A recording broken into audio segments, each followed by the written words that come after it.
दोस्तों नमस्ते। ये वीडियो यदुवंश का वर्णन करता है जो पद्म पुराण के संस्कृत ग्रंथ का अध्याय 12 का अनुवाद है, जो सबसे बड़े महापुराणों में से एक है, जिसमें प्राचीन भारतीय समाज, परंपराओं, भूगोल, साथ ही पवित्र स्थानों, तीर्थों की धार्मिक तीर्थयात्राओं, यात्राओं का विवरण दिया गया है। ये पद्म पुराण के सृष्टि खंड सृजन पर अनुभाग का 12वां अध्याय है। अध्याय 12 यदु का वंश। भीष्म ने कहा, हे विद्वान, अब मुझे ये बताओ कि सोमवंश किस प्रकार उत्पन्न हुआ और उस वंश में कौन कौन से राजा उत्पन्न हुए जिनसे उसका यश बढ़ा। पुलस्त्य ने कहा, पूर्व काल में ब्रह्मा जी ने अत्रि को सृष्टि करने का आदेश दिया था। तब भगवान ने सृष्टि के लिए तपस्या की। वह रमणीय थी, ब्रह्मा जी का संकट दूर करने वाली थी। ब्रह्मा, रुद्र, इंद्र और सूर्य से भी अधिक निकट थी तथा अतीन्द्रिय थी। अत्रि ने अपना मन शांत करके संयम धारण कर लिया। तपस्या का महात्म्य भी महान आनंद देता है। जब राजवंश का प्रधान सामने आया, तब उसकी आदि वृद्धि हुई और जब सोम ने उसे देखा, तब वह शक्तिशाली हो गया। तब अत्रि के नेत्रों से अश्रुजल बह निकला, जिसने अपनी चांदनी से समस्त स्थावर जंगम वस्तुओं को प्रकाशित कर दिया। स्त्रियों रूपी देवताओं ने उसे पी लिया। वह अत्रि द्वारा उत्पन्न भ्रूण बन गया और उनके गर्भाशय में रह गया। तब ब्रह्मा ने उस भ्रूण को लेकर उसे जोड़ दिया और सभी अस्त्र शस्त्र चलाने में निपुण एक युवक का निर्माण किया। अपने हाथों से उसे वेदशक्ति से पूर्ण रथ में बिठाकर वह उसे संसार में ले गया। तब ब्राह्मण ऋषियों ने कहा, वह हमारा स्वामी हो। तब उस सोम का अंतःकरण, जिसकी स्तुति मुनि, गंधर्व और दिव्य अप्सराएं कर रही थी, बहुत महान हो गया। उस तेज से पृथ्वी पर अनेक औषधियां उत्पन्न हुई। उसकी चमक महान है, इसलिए वह सदैव रात्रि में चमकता है। इसलिए सोम जड़ी बूटियों का स्वामी बन गया। वह ब्राह्मणों में भी गिना जाता है, क्योंकि वह वैदिक चमक और तरल पदार्थ है। अंधेरे और उज्ज्वल पखवाड़े में शुभ चक्र घटता और बढ़ता है। प्राचीतास दक्ष ने उसे अपनी 27 शानदार बेटियां दी, जो रूप और सौंदर्य से संपन्न थी और फिर 10,000 गुना शक्तियां थी। सोम ने भगवान विष्णु का ध्यान करते हुए तपस्या की। तब भगवान नारायण हरि, परम पूज्य देवराज नंदन, उससे प्रसन्न हुए और उससे कहा, वर मांगो। तब सोम ने वरदान मांगा, मैं इंद्र के लोक में एक यज्ञ करूंगा। ब्रह्मा आदि 4 देवताओं के समूह मेरे घर में राजसूय यज्ञ में स्वयं भोग लगाएं। त्रिशूलधारी भगवान हर हमारे रक्षक बने। जब विष्णु ने कहा, ऐसा ही हो, तो उन्होंने राजसूय यज्ञ किया। अत्रिहोत्री ऋग्वेद की प्रार्थनाओं का पाठ करने वाले पुजारी थे। भृगु अध्वर्यु कार्यवाहक पुजारी थे। ब्रह्मा उद्गाता सामवेद के मंत्रों का पाठ करने वाले बने और हरि स्वयं अधीक्षक थे। सभी अन्य देवता पुरोहितों की सहायता करते थे। इस अनुष्ठान को राजसूय कहा गया। वसु और विश्वेदेव भी पुरोहित थे। उन्होंने पुरोहितों को यज्ञ के रूप में तीनों लोक दे दिए। ऐसा तेज प्राप्त करके, जिसे प्राप्त करना कठिन था तथा जो संसार द्वारा सम्मानित था, सोम ने अपनी तपस्या के द्वारा 7 लोकों का प्रभुत्व प्राप्त किया। एक बार उन्होंने एक बगीचे में बृहस्पति की पत्नी तारा को देखा, जो अनेक फूलों और आभूषणों से सुशोभित थी, बड़े कोल्हों वाली थी, स्तनों के भार से दबी हुई थी, इतनी दुर्बल अर्थात नाजुक थी कि वह फूलों को भी नहीं तोड़ पाती थी, कामदेव के बाणों के समान आकर्षक थी और उसके बड़े और सुंदर नेत्र थे। उस निर्जन प्रदेश में काम विह्वल होकर नक्षत्र देव ने उसके केशों से उसे पकड़ लिया। वह भी उसके रूप और सौंदर्य से मोहित होकर उसके साथ रमण करने लगी। बहुत समय तक क्रीड़ा करने के बाद सोम तारा को अपने घर ले गया। फिर भी अपने घर में तारा में आसक्त रहने के कारण वह भोगों से तृप्त नहीं हुआ। विरह की अग्नि में जलते हुए बृहस्पति का मन केवल उसी के बारे में चिंतन कर रहा था। वे न तो उसे अर्थात सोम को शाप दे सकते थे, नहीं वाणी के स्वामी अनेक मंत्रों, बाणों, अग्नि या विषों से, नहीं अनेक युक्तियों या जादुई मंत्रों से उसे हानि पहुंचा सकते थे। प्रेम से व्याकुल होकर उन्होंने भगवान सोम से अपनी पत्नी को वापस लौटाने की प्रार्थना की। प्रेम में मोहित होने के कारण उसने शिवजी, ब्रह्मा, साध्यगण, मरुदगण तथा लोकों के राजाओं द्वारा विनती करने पर भी बृहस्पति की पत्नी को नहीं लौटाया। जब उसने उसे वापस नहीं किया तो शिवजी, जो पृथ्वी पर सुविख्यात थे और जिनके चरण कमलों की पूजा अनेक रुद्रों द्वारा की जाती थी, क्रोधित हो गए। तदनंतर बृहस्पति के प्रेम से बंधे हुए त्रिशूलधारी शिवजी अपने शिष्यों के साथ देवताओं और सिद्धों के द्वारा आश्रय लिए हुए अपना जगव नामक धनुष लेकर सोम से युद्ध करने के लिए आगे बढ़े। वह विशेष तेजस्वी, भयंकर रूप वाला, तीसरे नेत्र में अग्नि के कारण भयंकर और क्रूर, अपने 80 सेवकों के अधिपतियों के साथ, युद्धरथ पर बैठे हुए यक्षों के अधिपतियों के साथ, क्रोध से भरे सोम के साथ, 1000 अरब वेताल, यक्ष, सर्प और किन्न, सर्पों के समान ही 36,000 रथों के साथ, शनि और अंगारक के समान अपनी कांति को बढ़ाते हुए, नक्षत्रों, राक्षसों और पिशाचों की सेना के साथ वहां आया। सातों लोक, पृथ्वी, वन, द्वीप और समुद्र के भीतरी भाग भयभीत हो गए। त्रिशूलधारी भगवान प्रज्वलित अस्त्र और महान अग्नि लेकर सोम से युद्ध करने के लिए आगे बढ़े। तत्पश्चात रुद्र और सोम की भयंकर सेनाओं में महान युद्ध हुआ। समस्त प्राणियों को नष्ट करने में समर्थ वो प्रचंड अग्निरूपी युद्ध बहुत बढ़ गया। दोनों देशों की सेनाएं तीक्ष्ण और प्रचंड अस्त्रों से नष्ट हो गईं। आकाश, पृथ्वी और पाताल को जलाने वाली चमकीली अस्त्रें छोड़ी गईं।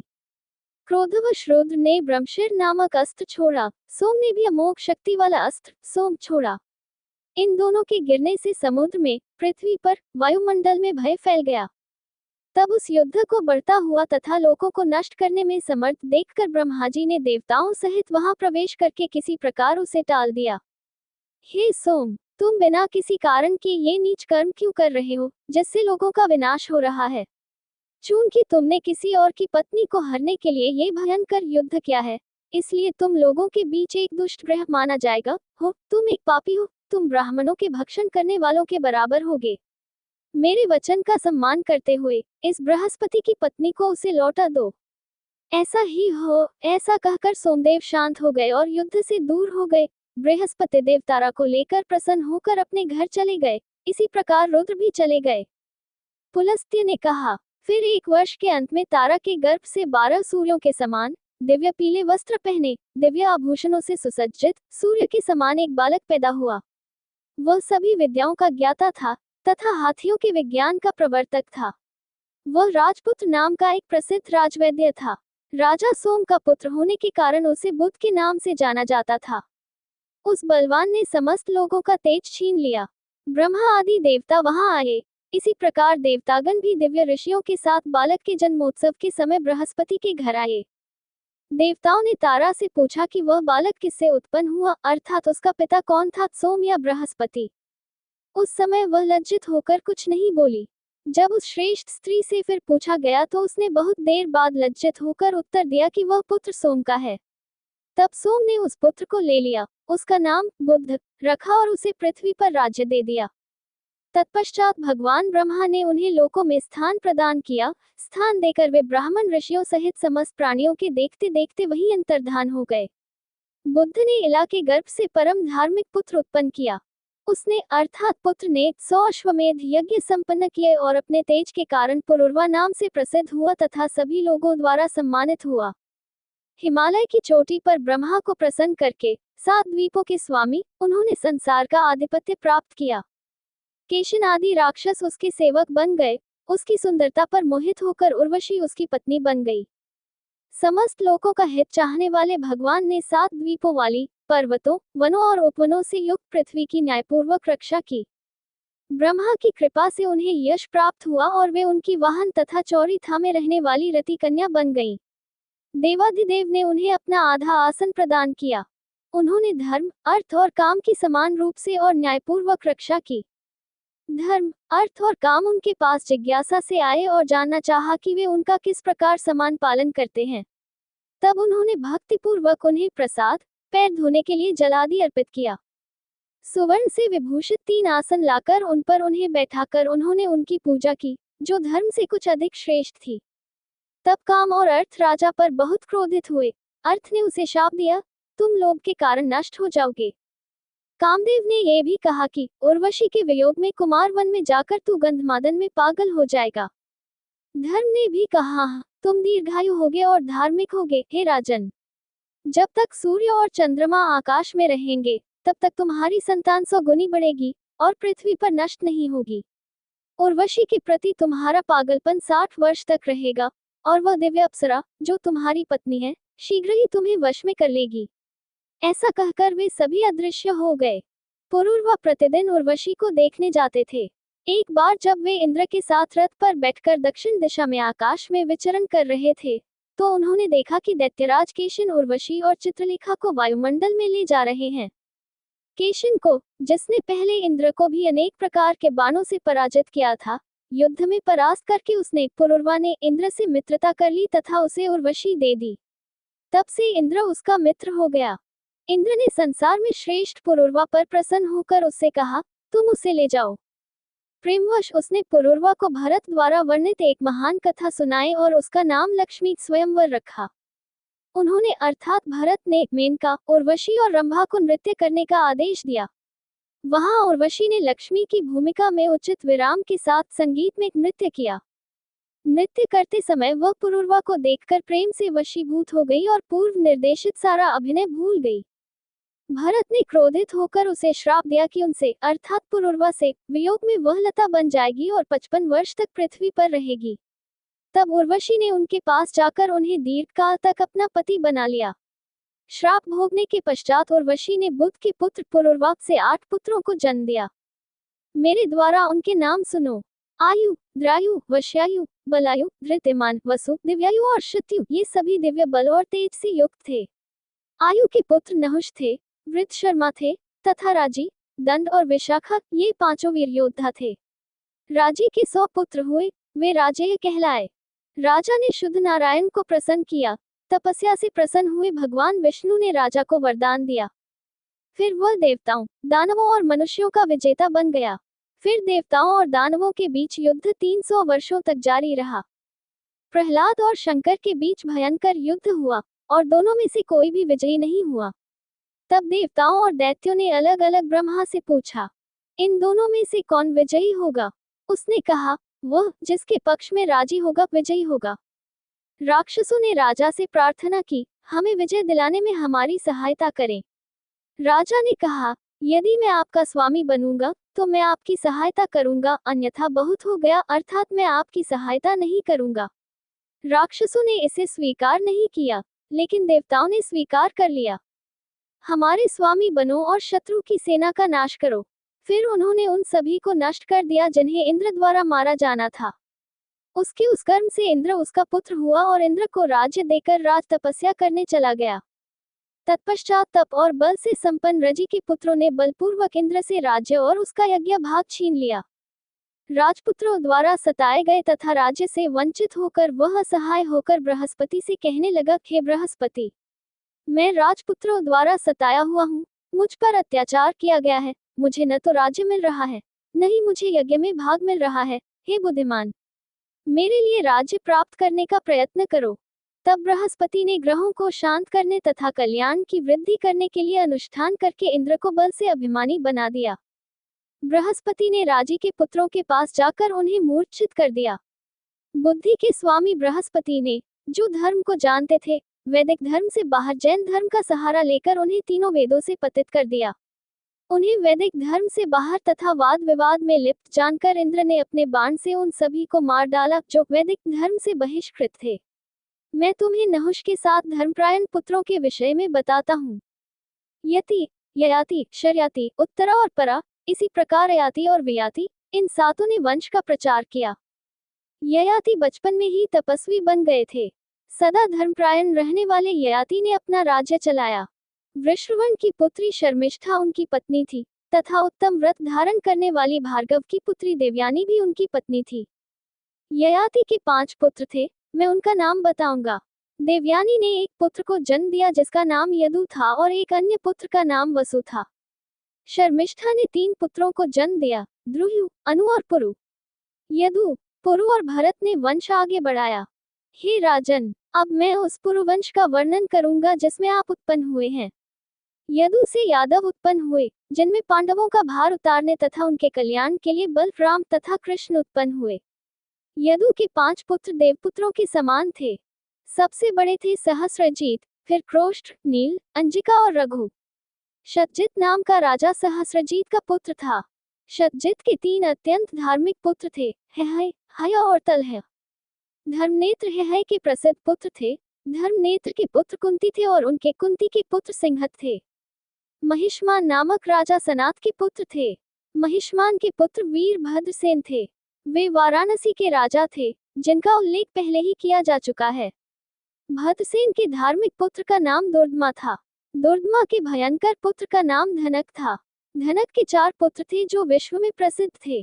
कृताग्नि, कृतवीर्य, कृतधर्मा, चौथा पुत्र कृतौजस था, वह सुप्रसिद्ध अर्जुन कृतवीर्य का पुत्र था। राजा अपनी 1000 भुजाओं से 7 द्वीपों का स्वामी बन गया। फिर पृथ्वी के स्वामी ने 10,000 वर्षों तक तपस्या की। कार्तवीर्य ने अत्रि से जन्मे दत्त को प्रसन्न किया। पुरुषों में श्रेष्ठ दत्त ने उन्हें 4 वरदान दिए। श्रेष्ठ राजा ने पहले 1000 भुजाएं चुनी। दूसरे वरदान के अनुसार उसने ये चुना कि दुष्ट विचार करने वाले को भय लगेगा और वह दूर हो जाएगा। तीसरे वरदान के अनुसार वह युद्ध करके पृथ्वी पर विजय प्राप्त करेगा और धार्मिक कार्यों के माध्यम से शक्ति प्राप्त करेगा। और अतिरिक्त अर्थात चौथे वरदान के अनुसार वह युद्ध में अपने सामने खड़े किसी भी व्यक्ति को मार डालेगा। उन्होंने अपनी वीरता से 7 द्वीपों और नगरों तथा 7 समुद्रों से घिरी इस पृथ्वी को जीत लिया। उस बुद्धिमान पुरुष की इच्छानुसार 1000 भुजाएं उत्पन्न हुई। उसने वे सभी यज्ञ संपन्न किए जिनमें अधिक शुल्क देना पड़ता था। उन सभी के पास सोने की यज्ञ स्थलें और सोने की वेदियां थीं। उन सभी के पास विमान में बैठे और सुसज्जित देवता उपस्थित थे। वे हमेशा गंधर्वों और दिव्य अप्सराओं के साथ रहते थे। उनके यज्ञ में गंधर्व और नारद ने राजर्षि कार्तवीर्य की महानता को देखकर एक श्लोक गाया था।